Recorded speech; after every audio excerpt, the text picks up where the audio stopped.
वेड भगवंतासाठी संसारासाठी वेडे होऊ नका. देवाला म्हणतं देवा पुढच्या जन्मात तुझ्या दाराचं कुत्र म्हणून राखत मला ठेव. देव म्हणून तू अगोदर भक्ती कर ना. माझ्या भक्तीला भगवंत वश होणार. समज नाही बाप हे प्राप्त होत. समजलं. या भगवंताला जर प्राप्त करून घ्यायचं असेल तर नाम एकमेव सार आहे. आणि मग उगीच उद्वेग करायचं नाही. आपल्या जीवनामध्ये रडत बसायचं नाही. आपण किती वेळा रडतो, किती वेळा असतो जीवनामध्ये हे तर प्रत्येकाला माहिती आहे. आणि संसार माणसाला 5-5 मिनिटाला रडवतो की नाही. मग ह्या संसारावरती जी माया आहे आम्ही तिच्यावर संकल्प करायला पाहिजे. तिच्यावर संकल्प जर केला त्याच वेळेस गुरुची आणि आमची भेट होईल. मग आम्हाला नामरूपी नावेमध्ये बसून जाता येईल. काय मग ह्या तीरावरून त्या तीराकडे आम्हाला जाता येईल. मग एकदा का तो भगवंत नावडी झाला ना मायबाप मग जीवनात काहीच राहत नाही.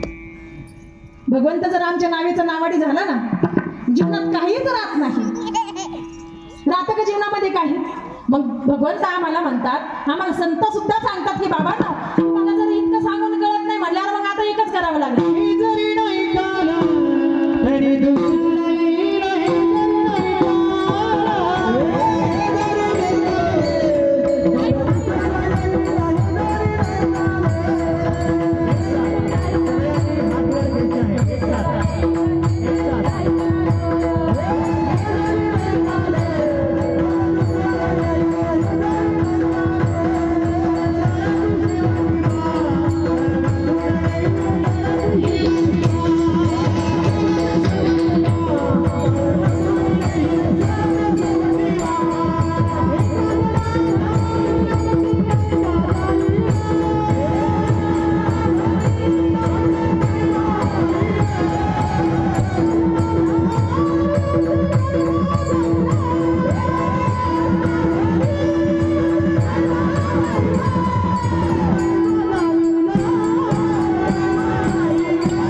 घे माय घे, सुया घे, पोत घे, वाळ घे, मनगट घे, तुझ्या नवऱ्याच्या टकल्याला लावायला पिना घे. वाढ माय वाढ, भात वाढ, वरण वाढ, त्याच्यावरती तुपाची धार वाढ. 8 दिवस झाले लेकरू किरकिर किरकिर करतो, बापावरच गेले वाटतं कार्ट. ग भैया तुला बुरगुंडा